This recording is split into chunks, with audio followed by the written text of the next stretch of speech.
Hello everyone and welcome to another math video. I'm Professor Diwa. In this video, I'll be going over dividing polynomials and synthetic division. Our objectives are to divide a polynomial by a monomial, divide by a polynomial, use synthetic division, use the remainder theorem to evaluate polynomials. Alright, so let's get started.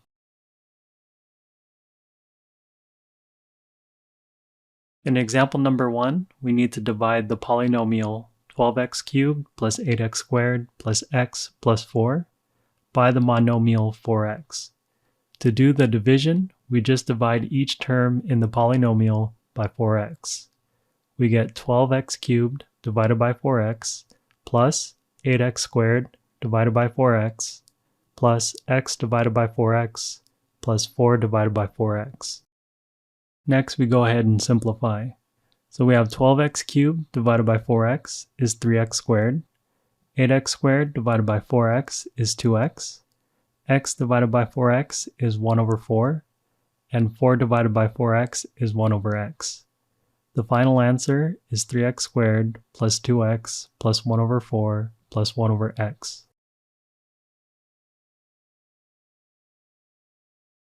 Next, we have a practice problem.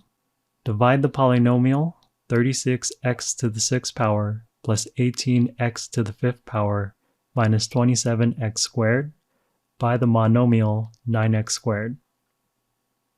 Alright, so go ahead and pause the video, try out this problem, and then check back with the video to see the solutions.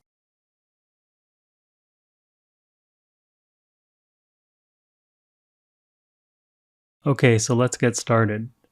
Dividing 36x to the 6th power by 9x squared is 4x to the 4th power. Next, we divide 18x to the 5th power by 9x squared. We get 2x cubed. And then we divide negative 27x squared by 9x squared. We get negative 3. The final result is 4x to the 4th power plus 2x cubed minus 3.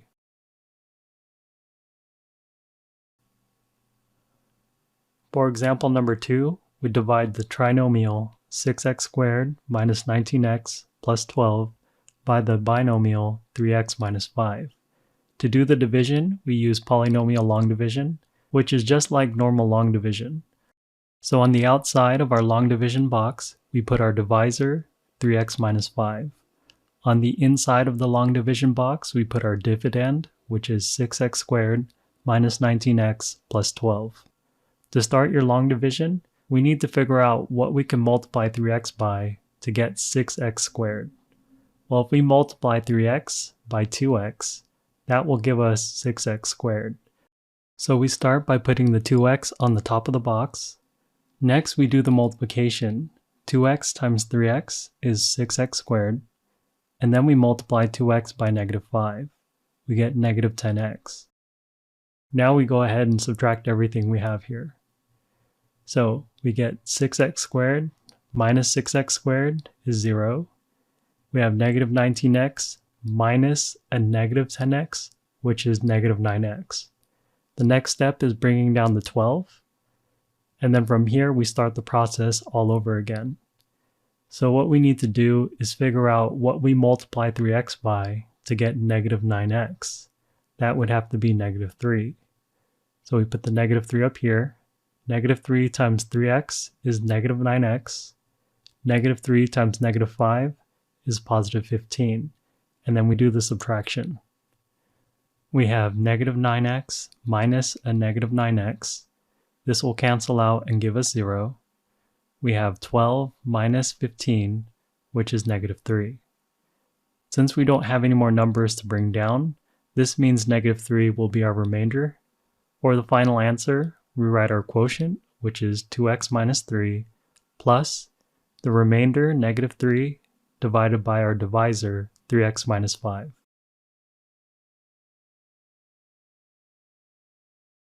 Next, we have a practice problem.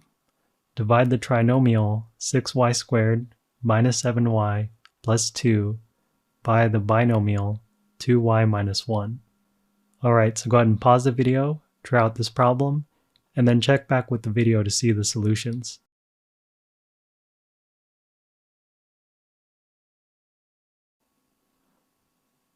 Alright, so let's get started. On the outside of our long division box, we put our divisor 2y minus 1. On the inside of our box, we put the polynomial 6y squared minus 7y plus 2. On the top of our long division box, we start off with 3y. 3y times 2y is 6y squared. 3y times negative 1 is negative 3y. Now we do the subtraction. 6y squared minus 6y squared is 0.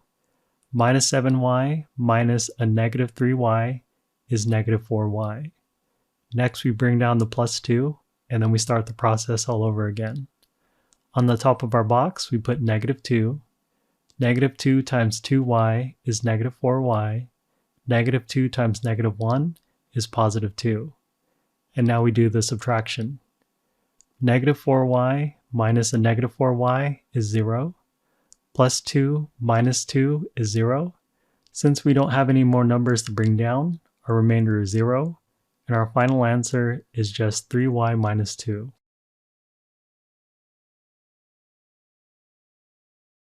For example number 3, we need to divide the polynomial 3x to the 4th power plus 2x cubed minus 8x plus 6 by the binomial x squared minus 1. For this problem, we're going to need to use placeholders so that when we do our subtraction for our long division, everything will line up nicely. For both the divisor and the dividend, we need to make sure that the leading term starts off with the highest exponent, and then each term afterwards has an exponent that goes down by 1. If we're missing an exponent, then that's when we'd need to use a placeholder. Starting off with our divisor, we have x squared as the leading term, and then the next term should have an exponent of 1. But notice here our next term is just negative 1, so we're going to add a 0x as a placeholder. So I have x squared plus 0x minus 1 on the outside of our long division box. On the inside of the long division box, we have 3x to the 4th power plus 2x cubed plus 0x squared minus 8x plus 6.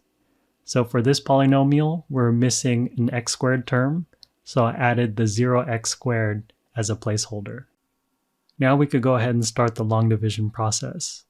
We need to figure out what to multiply x squared by to get 3x to the 4th power. That would have to be 3x squared.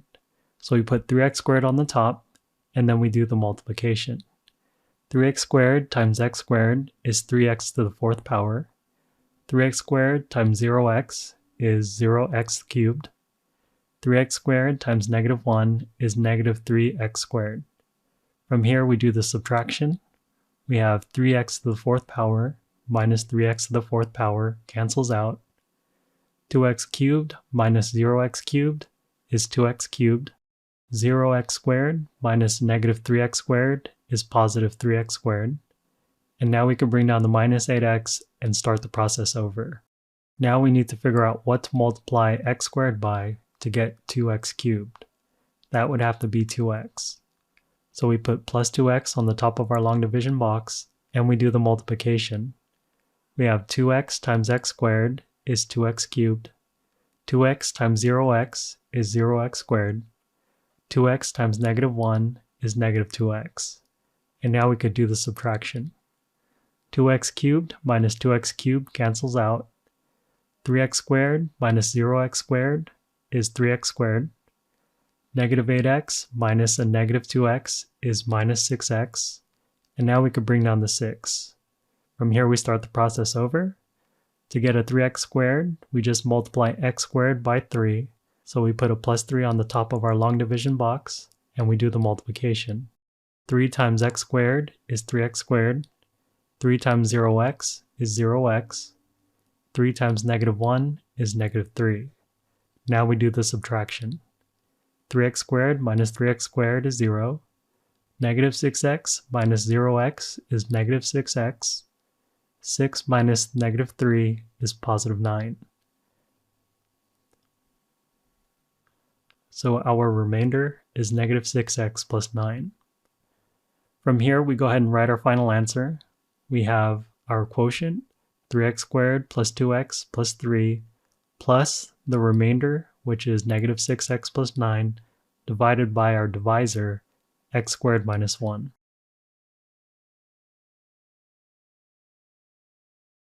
Next, we have a practice problem for you to try. Divide the polynomial 2x to the fourth power plus 3x cubed minus 5x plus 2 by the binomial x squared plus 1. Alright, so go ahead and pause the video, take your time working out this problem, and then check back with the video to see the solutions.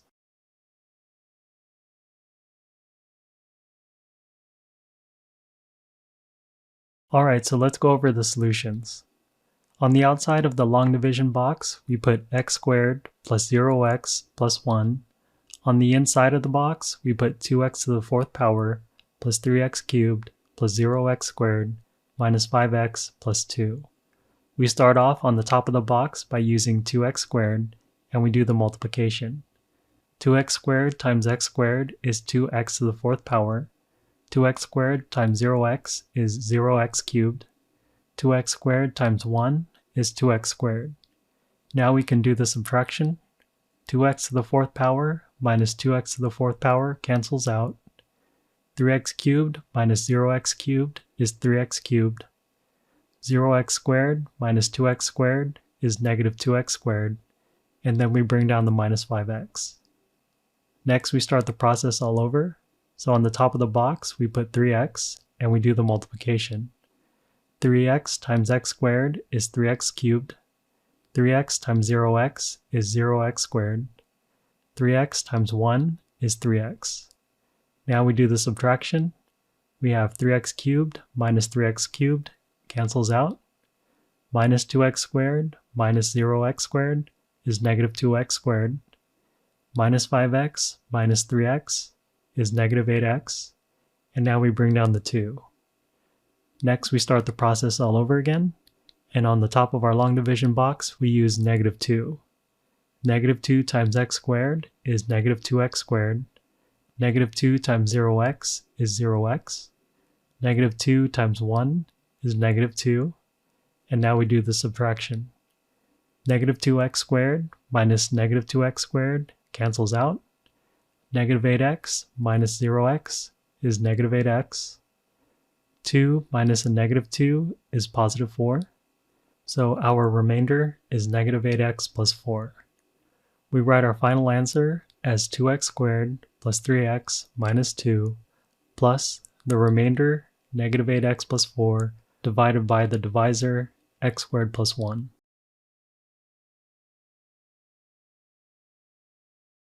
Next, we're going to go over synthetic division. Synthetic division is a shorthand way of doing polynomial long division. However, it only works for a specific type of polynomial long division problem. Specifically, when our divisor is in the format of x minus k. If we have a divisor in that format, then we can use synthetic division. But if it's not in that format, then you have to use regular polynomial long division. Now, just like polynomial long division, synthetic division requires that the polynomial is written in standard form. The leading term has to have the highest exponent, and then every term afterwards needs to descend or go down by one exponent until we get to the constant term. Now, if any one of those terms are missing, even the constant term, if that's missing, you need to make sure that you use a placeholder. Now, if we take a look at the diagram, you could see that the synthetic division process uses this upside down long division bar. You can use that upside down long division bar if you want. I personally like to just put a box around my k, but you're welcome to use either one. Also, notice here that we only use the coefficients from the polynomial. Here I have the a, the b, the c, and the d value, but we don't copy down the variables. This is partly what makes synthetic division easier and faster to use than normal polynomial long division. Notice here that we use the opposite k value than what's in our divisor. If our divisor is x minus k, then you use positive k for synthetic division. If the divisor was x plus k, then we use negative k in the synthetic division.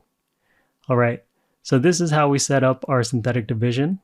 The first step would be to bring down our first term a, and then from here we would multiply it by our k value.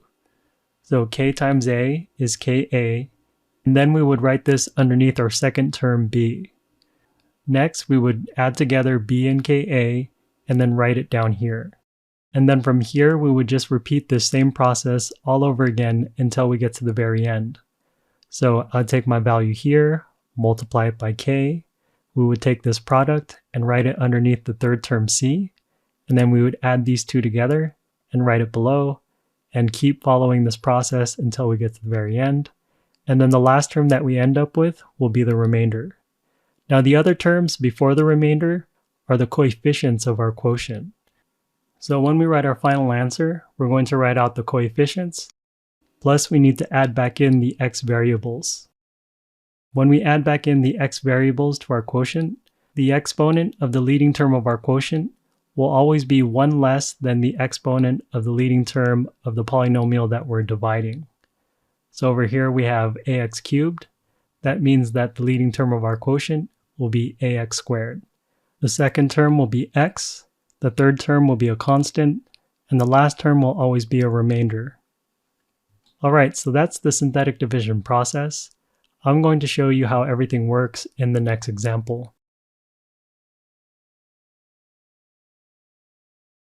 In example number 4, use synthetic division to divide the polynomial x to the fourth power minus 10x squared minus 2x plus 4 by x plus 3. To set up our synthetic division, we need to find the appropriate k value. Our divisor is x plus 3, so we're going to use -3 for synthetic division. We're going to write it in the top corner, and I'm going to put it inside of a little box. Next, we go ahead and write our coefficients. So we have 1 from x to the fourth power. We don't have an x cubed term, so we're going to use 0 as a placeholder. Next, we have -10 for x squared. We have -2 for x, and then for our constant term, we have 4. Now that we're all set up, we could go ahead and do the synthetic division. First, we take down our first term 1, and then we multiply it by -3. We get -3 times 1 is -3, and then we write that underneath our second term 0. Next, we add those two together, so we have 0 plus -3 is -3, and then we start the process all over again. So we multiply -3 times -3, which is positive 9. We write it underneath our third term, -10, and then we add those two together. -10 plus 9 is -1, and then we multiply -3 times -1, which is positive 3, and we write it underneath our fourth term, -2. Next, we add those two together. -2 plus 3 is positive 1, and then we multiply that by -3. -3 times 1 is -3. We write it underneath our fifth term, which is 4, and then we add those two together. 4 plus -3 is positive 1, and this is going to be our remainder. The other terms before the remainder are the coefficients of the quotient.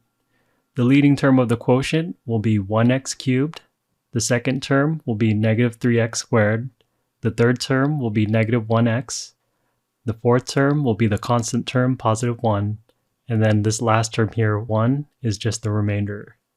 So our final answer will be x cubed minus 3x squared minus x plus 1 plus the remainder, which is 1, divided by the divisor, x plus 3.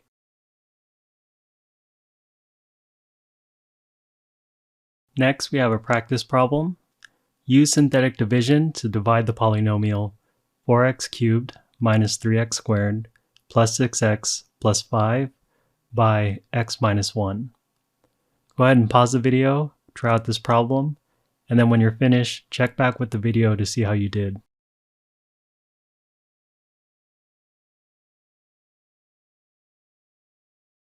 Alright, so let's get started. The divisor is x minus 1, so the k value we'll use is positive 1. We have our coefficients, which will be 4, -3, 6, and 5. And now we could start the synthetic division process. We start by bringing down the first term 4 and multiplying it by our k value 1. So 1 times 4 is 4. We put that underneath our second term, -3. Then we add those two together. -3 plus 4 is 1. And then we start the process all over again. We have 1 times 1 is 1. We write it underneath our third term 6. We add those two together, so 6 plus 1 is 7. And then again, we start the process all over again. We have 1 times 7 is 7. We write it underneath our fourth term, 5. We add those two together. 5 plus 7 is 12. And 12 is the remainder. Our coefficients for the quotient is 4, 1, and 7. And our final answer is written as 4x squared plus x plus 7 plus 12 divided by x minus 1. Next, we're going to go over the remainder theorem.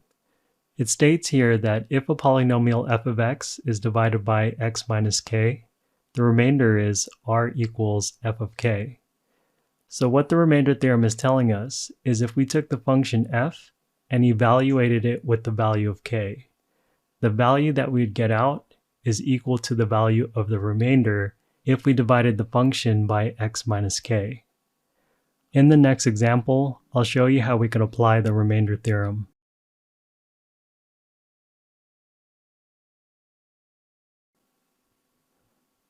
For example number 5, if f of x is equal to 3x cubed plus 8x squared plus 5x minus 7, then find f of 2 using the remainder theorem. To find f of 2 using the remainder theorem, we just use synthetic division with the value of 2 as our k value. So I have 2 in the top corner, and now we could write down the coefficients of the polynomial, which is 3, 8, 5, and negative 7. Now we could start the synthetic division process. We could bring down the first term 3, and then multiply it by our k value 2. We get 2 times 3 is 6. We write that underneath our second term 8. We add those two together. 8 plus 6 is 14, and then we multiply 14 by 2. 2 times 14 is 28. We write it underneath our third term 5, and then we add those two together. 5 plus 28 is 33, and then we multiply that value by 2. So 2 times 33 is 66. We write that underneath our fourth term, negative 7. We add those two together. Negative 7 plus 66 is 59. 59 will be our remainder. So for this problem, we just need the value of the remainder, which is 59. So using the remainder theorem, this means that f of 2 is equal to 59. Okay, so this is the end of our video. I'm Professor Diwa. Thank you very much for watching, and I'll see you in the next one.